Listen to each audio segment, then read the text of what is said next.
So hello guys, welcome back to my channel. और आज का ये वीडियो काफ़ी इंपॉर्टेंट होने वाला है क्योंकि आज हम बात करने वाले हैं एग्जाम में पूछे जाने वाले ऐसे इंपॉर्टेंट जीके जो कि हर गवर्नमेंट एग्जाम में पूछे जाते हैं। तो यहाँ सभी क्वेश्चन इंपॉर्टेंट होने वाले हैं, सभी क्वेश्चन के आंसर अच्छी तरह से याद में रख लेना है।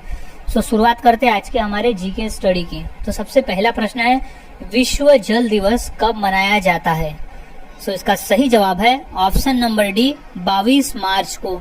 हम हर साल 22 मार्च को जल दिवस मनाते हैं, विश्व जल दिवस मनाते हैं।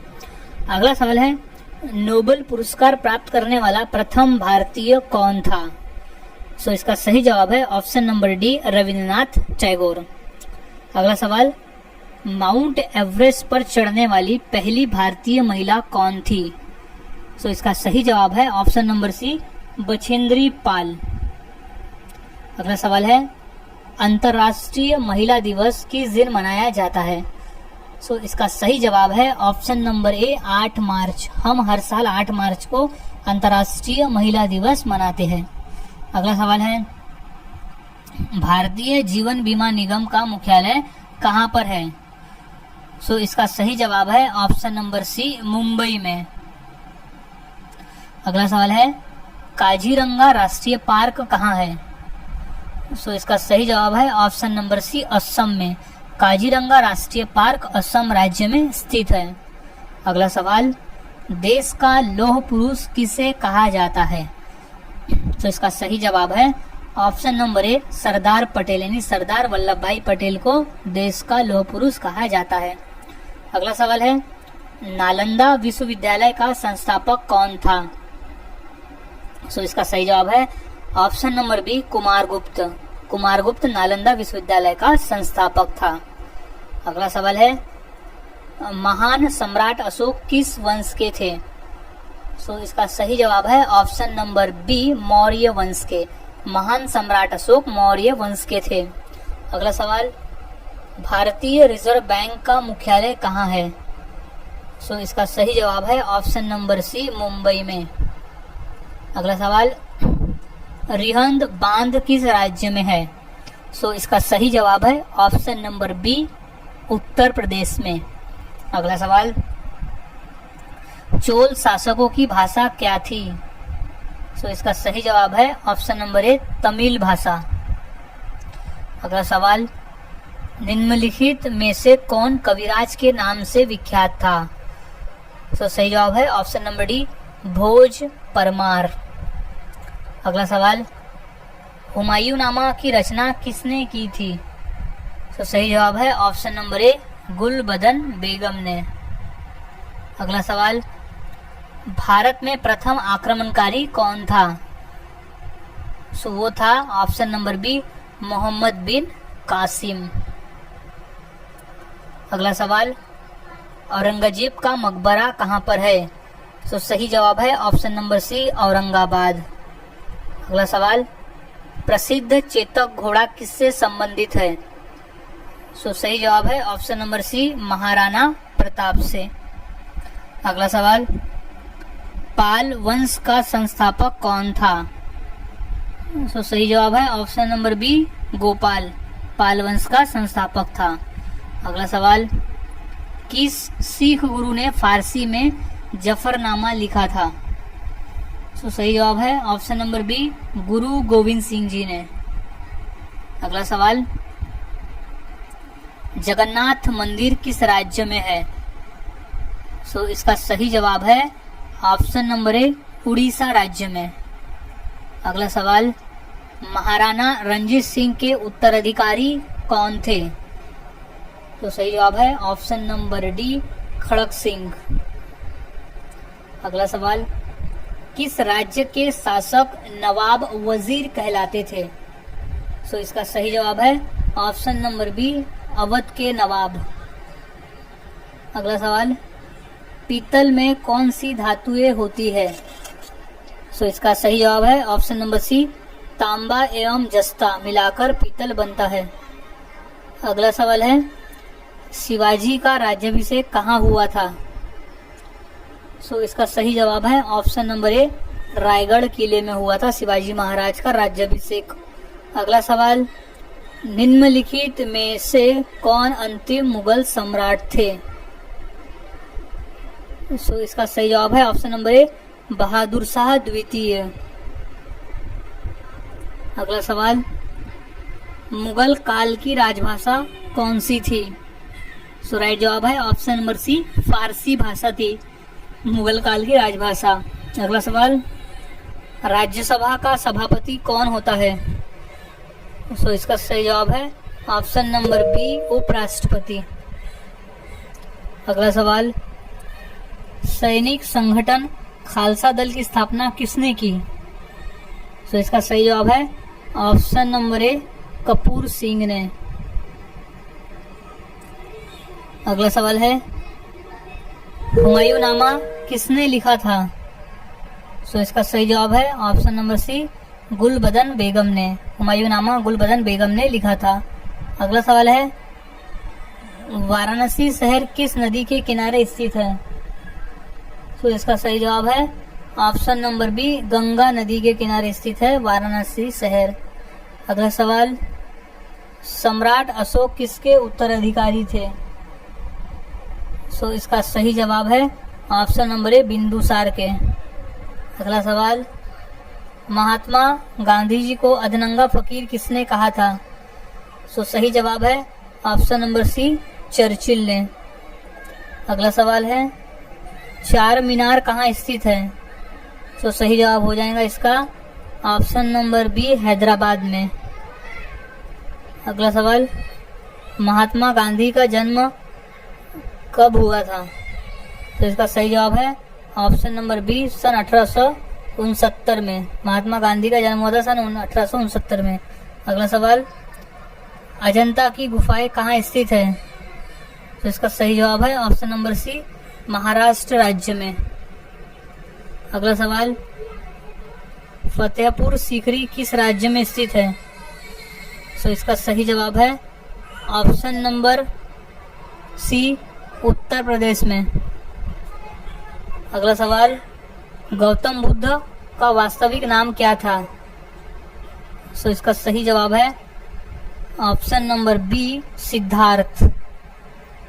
अगला सवाल, बुद्ध किस वंश से संबंधित थे? तो इसका सही जवाब है ऑप्शन नंबर ए, शाक्य धर्म से संबंधित, शाक्य वंश से संबंधित थे गौतम बुद्ध।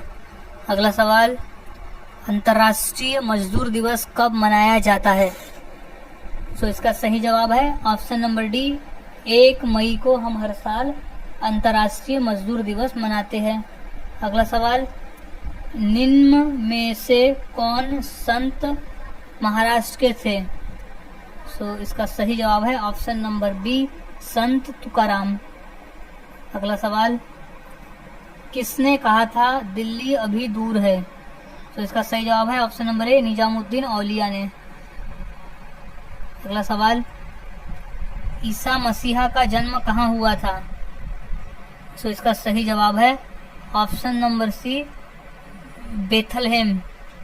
बेथलहेम शहर में हुआ था ईसा मसीहा का जन्म। अगला सवाल, न्याय दर्शन के लेखक कौन थे? तो सही जवाब है ऑप्शन नंबर डी, गौतम। अगला सवाल, शास्त्रीय संगीत कहाँ से लिया गया है? तो सही जवाब है ऑप्शन नंबर बी, सामवेद से लिया गया है शास्त्रीय संगीत। अगला सवाल, मुखौटा नृत्य का संबंध किस नृत्य शैली से है?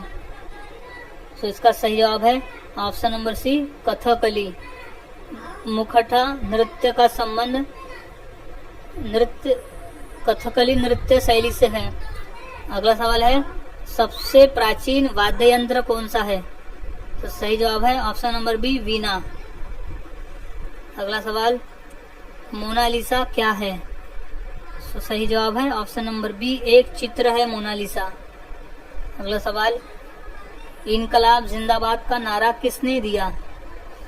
तो सही जवाब है option number D, Bhagat Singh ने दिया था इनकलाब जिंदाबाद का नारा। अगला सवाल है, ओणम किस राज्य का प्रमुख त्योहार है? तो सही जवाब है ऑप्शन नंबर बी, केरल राज्य का।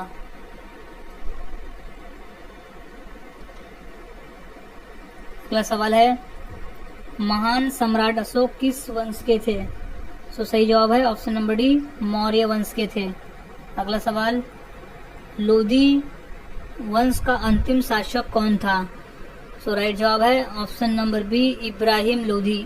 लोधी वंश का अंतिम शासक था इब्राहिम लोधी। अगला सवाल, सबसे प्राचीन वेद कौन सा है? तो सही जवाब इसका ऑप्शन नंबर ए, ऋग्वेद है। अगला सवाल, इलेक्ट्रॉन के खोजकर्ता कौन है? तो इसका सही जवाब है option number D, J Thomson. अगला सवाल, सांची का स्तूप किसने बनवाया? तो इसका सही जवाब है ऑप्शन नंबर ए, अशोक ने। क्वेश्चन मोस्ट इम्पोर्टेंट है, ये क्वेश्चन कई बार पेपर में पूछा भी जा चुका है। सो अच्छी तरह से इस क्वेश्चन के आंसर को याद में रख लेना है। अगला सवाल, रानी लक्ष्मीबाई का मूल नाम क्या था? तो इसका सही जवाब है ऑप्शन नंबर सी, मणिकर्णिका।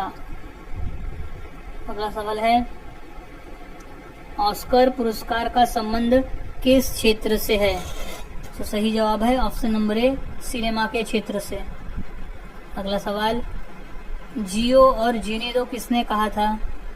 तो सही जवाब है ऑप्शन नंबर ए, महावीर स्वामी ने कहा था जियो और जीने दो।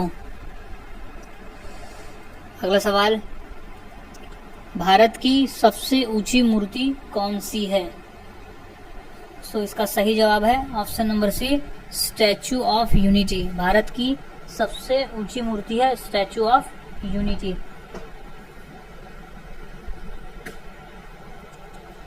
अगला सवाल है, वेदों की संख्या कितनी है? सो इसका सही जवाब है ऑप्शन नंबर सी, 4 है। वेदों की संख्या टोटल 4 है। अगला सवाल, राज्यसभा के सदस्य के लिए न्यूनतम आयु कितनी होनी चाहिए? सो इसका सही जवाब है ऑप्शन नंबर बी, 30 वर्ष। 30 वर्ष होनी चाहिए राज्यसभा के सदस्य बनने के लिए। अगला सवाल, चंद्रगुप्त विक्रमादित्य का उत्तराधिकारी कौन बना? So option number B, Kumaragupta प्रथम। अगला सवाल, नाट्य शास्त्र की रचना किसने की? सो राइट जवाब है ऑप्शन नंबर सी, भरत मुनि ने। नाट्य शास्त्र की रचना की थी भरत मुनि ने। इंपॉर्टेंट प्रश्न है, ये प्रश्न पेपर में 2 से 3 बार पूछा भी जा चुका है। अगला सवाल, चाइना मैन शब्द किस खेल से संबंधित है? सो इसका सही जवाब है ऑप्शन नंबर ए, क्रिकेट से संबंधित है चाइना मैन। अगला सवाल, किस देश में सफेद हाथी पाए जाते हैं? So right answer option number A, Thailand में। अगला सवाल, भारत का फ्लाइंग सिख किसे कहा गया है? सो सही जवाब है ऑप्शन नंबर ए, मिल्खा सिंह को कहा गया है भारत का फ्लाइंग सिख। अगला सवाल है, फिरोज शाह कोटला ग्राउंड कहाँ स्थित है? सो राइट जवाब है ऑप्शन नंबर सी, दिल्ली में, जो कि एक क्रिकेट का ग्राउंड है। अगला सवाल, दिल्ली से पहले भारत की राजधानी कहाँ पर थी? तो सही जवाब है ऑप्शन नंबर डी, कोलकाता में। अगला सवाल है, जलियांवाला बाग हत्याकांड कब हुआ था? सही जवाब है ऑप्शन नंबर बी, सन 1919 में हुआ था जलियांवाला बाग। अगला सवाल, भारत का सर्वोच्च नागरिक सम्मान पुरस्कार कौन सा है? सो इसका सही जवाब है ऑप्शन नंबर ए, भारत रत्न है। अगला सवाल, भारत का सबसे ऊंचा बांध कौन सा है? सो इसका राइट आंसर हो जाएगा ऑप्शन नंबर ए, टिहरी बांध। अगला सवाल, चेतक घोड़ा किसका घोड़ा था? सो सही जवाब है option number D, Rana Pratap का घोड़ा। अगला सवाल, भारत में मिसाइल मैन नाम से किसे जाना जाता है? सो इसका सही जवाब है option number B, APJ Abdul Kalam को। अगला सवाल, नीरज चोपड़ा का संबंध किस खेल से है? सो वो है option number B, javelin throw से। अगला सवाल, रिजर्व बैंक ऑफ इंडिया का मुख्यालय कहाँ पर है? सो इसका राइट जवाब है ऑप्शन नंबर ए, मुंबई में। अगला सवाल, दूध उत्पादन में किस देश का विश्व में प्रथम स्थान है? सो सही जवाब है ऑप्शन नंबर बी, भारत का स्थान है प्रथम। अगला सवाल, भारत के राष्ट्रीय गान गाने की समय की अवधि कितनी है? सो ऑप्शन नंबर डी 52 सेकंड लगते हैं राष्ट्रगान को गाने में। अगला सब, विश्व का सबसे बड़ा महाद्वीप कौन सा है? सो इसका सही जवाब है ऑप्शन नंबर डी एशिया महाद्वीप है। अगला सवाल, दिल्ली का लाल किला किसने बनवाया था? सो इसका सही जवाब है ऑप्शन नंबर सी शाहजहां ने बनवाया था दिल्ली का लाल किला। अगला सवाल, भारत की सबसे ऊंची मीनार कौन सी है? सो वो है ऑप्शन नंबर सी कुतुब मीनार है। अगला सवाल, कुचिपुड़ी नृत्य कहाँ आरंभ हुआ था? सो इसका सही जवाब है option number B Andhra Pradesh में। अगला सवाल, विश्व आदिवासी दिवस कब मनाया जाता है? सो इसका सही जवाब है ऑप्शन नंबर सी 9 अगस्त को हम हर साल अंतर्राष्ट्रीय यानी विश्व आदिवासी दिवस मनाते हैं। अगला सवाल, अलीगढ़ मुस्लिम विश्वविद्यालय के संस्थापक कौन थे? सो सही जवाब है option number B Sir Syed Ahmad. अगला सवाल, टीपू सुल्तान कहाँ का शासक था? सो सही जवाब है ऑप्शन नंबर सी मैसूर का शासक था टीपू सुल्तान। अगला सवाल, चरक किसके राज चिकित्सक थे? तो सही जवाब है ऑप्शन नंबर डी कनिष्क के। अगला सवाल, महावीर की माता कौन थी? तो सही जवाब है ऑप्शन नंबर बी त्रिशला। अगला सवाल, गुप्त शासकों की सरकारी भाषा क्या थी? तो इसका सही जवाब है ऑप्शन नंबर बी संस्कृत भाषा। अगला सवाल है, गौतम बुद्ध ने अपना प्रथम उपदेश कहाँ दिया था? तो इसका सही जवाब है ऑप्शन नंबर डी सारनाथ में। अगला सवाल, जातक किसका ग्रंथ है? तो सही जवाब है ऑप्शन नंबर सी बौद्ध का ग्रंथ है जातक। अगला सवाल, सांची का स्तूप किसने बनवाया? तो इसका सही जवाब है ऑप्शन नंबर सी अशोक सम्राट ने बनाया था सांची का स्तूप। अगला सवाल, भारतीय पर्यटन दिवस हर वर्ष कब मनाया जाता है? तो इसका सही जवाब है ऑप्शन नंबर ए 25 जनवरी को हम हर साल भारतीय पर्यटन दिवस मनाते हैं। अगला सवाल है, सबसे लंबी तटीय रेखा वाला राज्य कौन सा है? तो इसका सही जवाब है ऑप्शन नंबर सी गुजरात राज्य है जो सबसे लंबी तटीय रेखा वाला राज्य है। अगला सवाल, मुगल काल की राजभाषा कौन सी थी? सो सही जवाब है ऑप्शन नंबर बी फारसी भाषा थी। अगला सवाल, नवरोज त्योहार किससे संबंधित है? सो इसका सही जवाब है ऑप्शन नंबर सी पारसी धर्म से संबंधित है नवरोज। अगला सवाल, बिहू किसका मुख्य पर्व है? सो इसका सही जवाब है ऑप्शन नंबर ए असम राज्य का प्रमुख पर्व है बिहू। अगला सवाल, ईसा मसीह को सूली पर किस दिन चढ़ाया गया था? तो सही जवाब है option number D good Friday के दिन। अगला सवाल, राष्ट्रीय स्वयंसेवक संघ का संस्थापक कौन है? तो इसका सही जवाब है option number D Keshav Baliram हेगड़ेवार। अगला सवाल है, भारत का राष्ट्रीय गान किसने लिखा है? सो इसका सही जवाब है option number B Rabindranath Tagore ने भारत का राष्ट्रीय गान लिखा है। अगला सवाल, छठ पर्व में किस देवता की पूजा होती है? सो सही जवाब है ऑप्शन नंबर सी सूर्य की। अगला सवाल, दक्षिण भारत की नदियों में सबसे लंबी नदी कौन सी है? सो वो है ऑप्शन नंबर ए गोदावरी नदी। गोदावरी नदी दक्षिण भारत की सबसे लंबी नदी है। इसे दक्षिण गंगा नाम से भी जाना जाता है और व्रत गंगा भी कहा जाता है। क्वेश्चन भी कई बार पूछा गया है। अगला सवाल है, बिहार का मुख्य त्योहार कौन सा? यानी दिए गए ऑप्शंस में से बिहार का मुख्य त्योहार कौन सा है? तो सही जवाब है ऑप्शन नंबर बी छठ पूजा। अगला सवाल, राष्ट्रीय स्वयंसेवक संघ का मुख्यालय कहाँ है? सो इसका सही जवाब है ऑप्शन नंबर ए नागपुर में। राष्ट्रीय स्वयंसेवक संघ का मुख्यालय है नागपुर में। अगला सवाल, सुंदरवन का डेल्टा कौन सी नदी बनाती है? सो इसका सही जवाब है option number D Ganga Brahmaputra. Sundarban का डेल्टा गंगा और ब्रह्मपुत्र मिलकर बनाती है। अगला सवाल है, भारतीय नेपोलियन की उपाधि किसे दी गई है? तो सही जवाब है ऑप्शन नंबर बी समुद्रगुप्त। अगला सवाल, भारत के साथ किस देश की अंतर्राष्ट्रीय सीमा नहीं है? यानी ऑप्शन में दिए गए देश में से कौन सा देश है जिसकी भारत के साथ अंतर्राष्ट्रीय सीमा नहीं है? तो इसका सही जवाब हो जाएगा ऑप्शन नंबर ए श्रीलंका के साथ में। अगला सवाल, लिंगराज मंदिर किस प्रदेश में है? तो सही जवाब है ऑप्शन नंबर डी उड़ीसा राज्य में स्थित है। अगला सवाल, निम्नलिखित में कौन सी जगह आरबीआई की नोट छपाई की जाती है? तो इसका सही जवाब है ऑप्शन नंबर डी नासिक में। अगला सवाल, भारत की सर्वाधिक सीमा किस देश के साथ लगती है? तो सही जवाब है ऑप्शन नंबर बी बांग्लादेश के साथ। अगला सवाल है, भारत में बनी पहली रंगीन फिल्म कौन सी थी?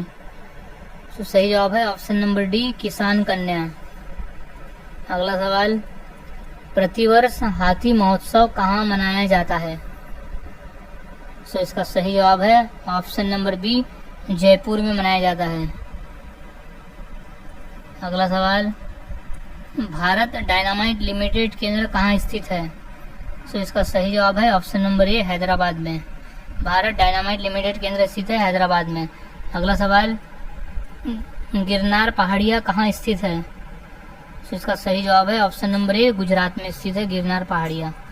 अगला सवाल, भारत में स्वर्ण मुद्राएं किसने चलाई? तो सही जवाब है ऑप्शन नंबर सी यूनानी ने। अगला सवाल, स्वामी विवेकानंद का वास्तविक नाम क्या था? तो सही जवाब है option number B Narendranath Datta. अगला सवाल, सबरीमाला किस प्रदेश में है? तो सही जवाब है ऑप्शन नंबर ए केरल में है। अगला सवाल, मध्य प्रदेश में कुंभ मेला कहाँ लगता है? तो इसका सही जवाब है ऑप्शन नंबर सी उज्जैन में कुंभ मेला लगता है। अगला सवाल, सिख गुरु अर्जुन देव किसके शासनकाल में थे? तो सही जवाब है ऑप्शन नंबर बी जहांगीर के शासनकाल में थे गुरु अर्जुन देव। अगला सवाल, बुलंद दरवाजा का निर्माण किसने करवाया था? तो सही जवाब है ऑप्शन नंबर ए अकबर ने। बुलंद दरवाजा का निर्माण अकबर ने करवाया था। अगला सवाल है, जलियांवाला बाग कहाँ स्थित है? तो इसका सही जवाब है ऑप्शन नंबर डी अमृतसर में स्थित है। अगला सवाल, महावीर का प्रथम अनुयायी कौन था? तो सही जवाब है ऑप्शन नंबर सी जमाली था। अगला सवाल, बुद्ध किस वंश से संबंधित थे? तो वो थे ऑप्शन नंबर ए शाक्य वंश से संबंधित बुद्ध। अगला सवाल, भारत की सर्वाधिक बड़ी जनजाति कौन सी है? सो उस जनजाति का नाम है ऑप्शन नंबर बी भील जनजाति। अगला सवाल, पोंगल किस राज्य का प्रमुख त्योहार है? सो राइट जवाब है ऑप्शन नंबर डी तमिलनाडु का प्रमुख त्योहार है पोंगल। सो गाइज, आज के इस वीडियो में हमने ऐसे इंपॉर्टेंट क्वेश्चन देखे जो कि पेपर में पूछे जाते हैं। तो सभी क्वेश्चंस के आंसर यहाँ अच्छी तरह से याद में रख लेना है ताकि अगर ये क्वेश्चन पेपर में पूछे जाते हैं तो इनका सही जवाब दे सको। सो मिलता हूँ ऐसे ही और नए जीके के साथ अगले वीडियो में। तब तक के लिए चैनल के साथ बने रहें, वीडियोस को देखते रहे और इसी तरह से जीके की प्रैक्टिस करते रहे।